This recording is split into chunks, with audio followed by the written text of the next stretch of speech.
ओम नमो भगवते रुद्राय। दोस्तों, हमारा लक्ष्य है कि हम आपको ज्योतिष की ऐसी शिक्षा दे सकें जो आसान होने के साथ शास्त्रोक्त भी हो और सार्वभौमिक हो और जिसमें अन्वेषण का भी समावेश हो।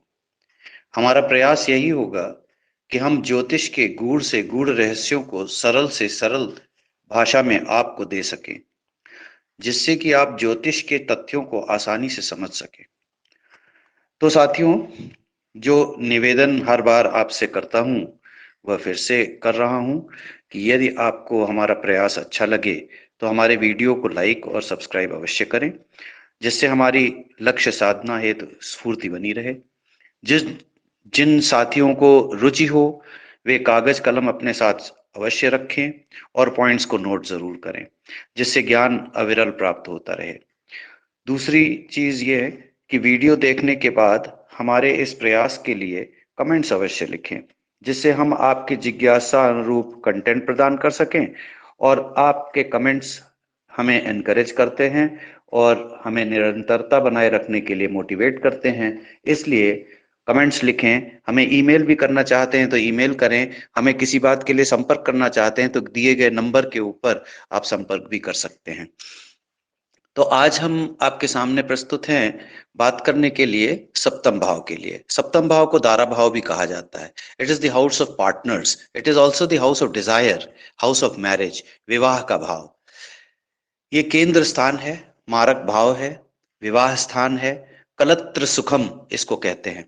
कलत्र सुखम मतलब कलह में भी सुख। इस भाव से विवाह से संबंधित सभी प्रश्नों का उत्तर मिलता है। पति पत्नी कैसी होंगे, एक विवाह होगा, अनेक विवाह होंगे, पति पत्नी के से संबंध कैसे होंगे, कब होगा विवाह, अच्छा विवाह होगा, खराब विवाह होगा, तलाक होगा, झगड़ा होगा, आदि आपसे बहुत से प्रश्न पूछने के लिए जिज्ञासु आपके पास आएंगे। ये इन सारे प्रश्नों का उत्तर इसी भाव से आपको मिलेगा। ये भोग का स्थान है और भोग से संबंधित प्रश्न आदि सारे इसी भाव से उत्तर मिल पाएंगे।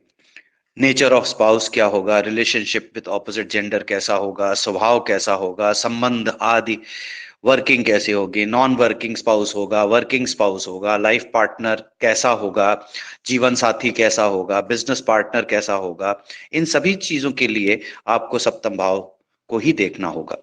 दैनिक दिनचर्या का स्थान भी यही है, व्यापार का स्थान भी यही है। कंसल्टेंसी, सेल्फ एम्प्लॉयमेंट उसको कहेंगे जहां आप अपने आप खुद बैठकर जहां से इनकम जनरेट करेंगे, अपनी क्षमता के हिसाब से, अपनी क्षमता का उपयोग करके आप अपनी जीविका चलाएंगे। ऑल सेल्फ प्रैक्टिसिंग प्रोफेशनल्स, इनको सबको हम इसी से देखते हैं। जैसे कोई चार्टर्ड अकाउंटेंट है, वो अपनी खुद की प्रैक्टिस कर रहा है, डॉक्टर है अपनी खुद की प्रैक्टिस कर रहा है, आप ज्योतिष बनेंगे, ज्योतिष बन के आप भी अपनी खुद की अगर प्रैक्टिस शुरू करेंगे, एडवोकेट्स अपनी प्रैक्टिस कर रहे हैं, तो ये सारे के सारे इसी भाव से देखे जाते हैं। यह भाव पति की उम्र को भी बताता है, या ऑपोजिट अगर देखें पत्नी की उम्र को भी बताता है। सातवां भाव हाउस ऑफ नोन एनिमीज का भी होता है। नोन एनिमीज जिनके बारे में हम जानते हैं उनको कहते हैं। ये चार भाव है, वायु तत्व का भाव है। इस भाव में जन्म होने पर ऐसे जातक हवा में बातें करने वाले होते हैं। यह पुरुष भाव है और विषम भाव है। काल पुरुष के अनुसार इसका स्वामी शुक्र देव होते हैं। इसके नैसर्गिक यानी कि नेचुरल कारक यानी कि सिग्निफिकेटर देवगुरु बृहस्पति होते हैं। ये भाव काम त्रिकोण का दूसरा भाव बनता है। इस भाव के स्वामी को हम सप्तमेश कहते हैं। यदि हम काल पुरुष की कुंडली की बात करें तो उसमें प्रथम भाव शिव का स्थान माना जाता है।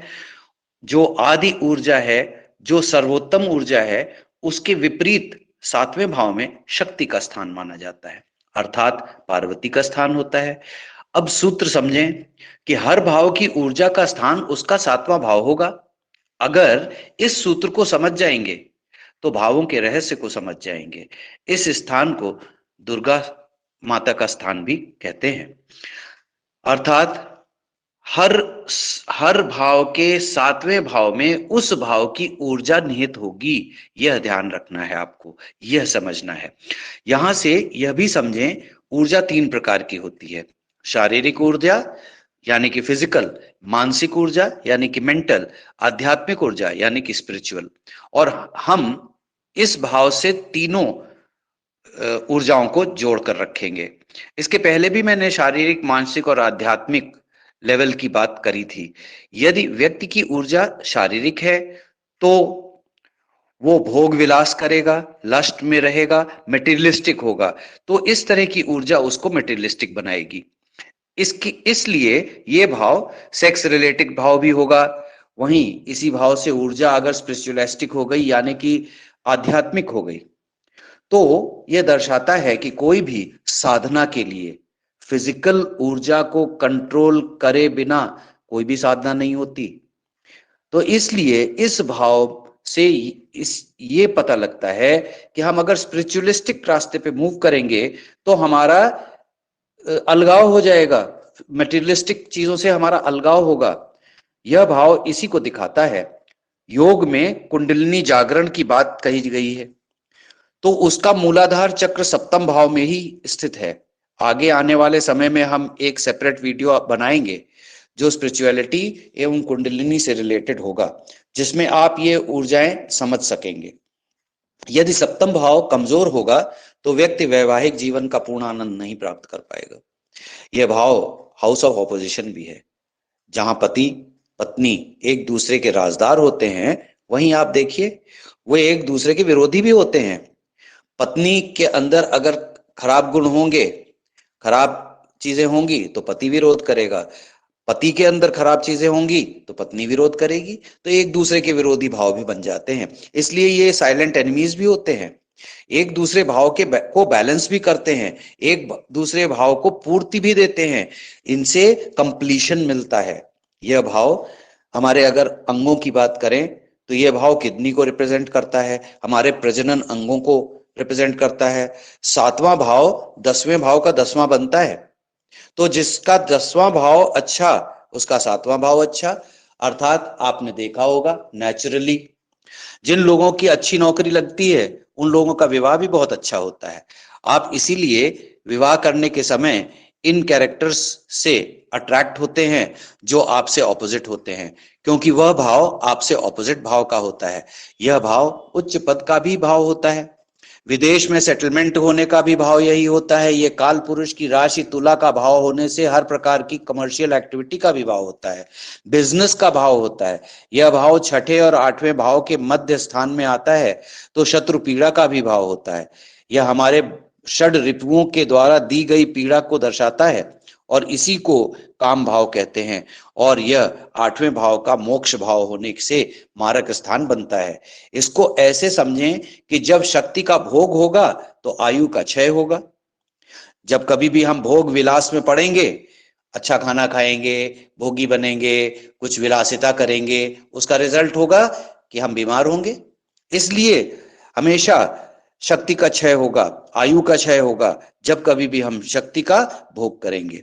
यह भाव हमारे आत्मिक विकास एवं हमारे जन्म के लक्ष्य को साधने के लिए जिन रिसोर्सेज का प्रयोग हम करेंगे, जिन व्यक्तियों के से हम जुड़ेंगे, जिन व्यक्तियों के द्वारा या जिन चीजों के द्वारा हम मोक्ष की तरफ मूव कर सकेंगे या अपने जन्म लेने के कारण को साध पाएंगे, उस चीज को दर्शाएगा।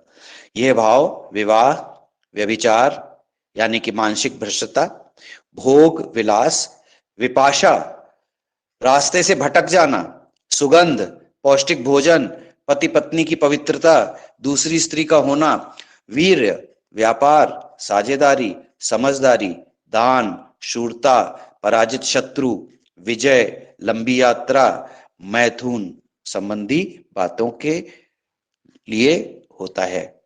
यह भाव बच्चों का कम्युनिकेशन भी होता है। आप देखिए सब 5म भाव संतान के लिए होता है और 5म का ये वाणी भाव बनता है जाके, इसलिए उनके कम्युनिकेशन का भाव हो जाता है।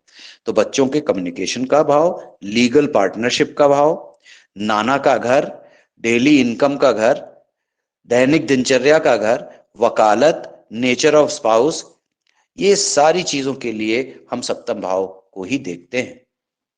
सप्तम भाव के लिए एक सूत्र बताता हूं। सप्तम भाव का अगर पंचम भाव के स्वामी से संबंध हो जाए तो ज्यादा चांसेस हैं कि लव मैरिज होगी। यह सूत्र याद रखें।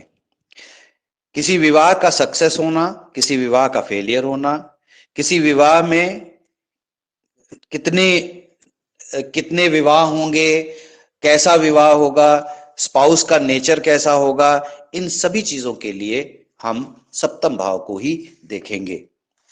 तो उम्मीद है साथियों कि आज सप्तम भाव के बारे में आपको अच्छा सा ज्ञान हुआ होगा। अगर आपको ये वीडियो पसंद आए तो लाइक अवश्य करें, सब्सक्राइब अवश्य करें। अब तब तक के लिए नमस्कार। आगे आने वीडियो के लिए इंतजार करें। धन्यवाद।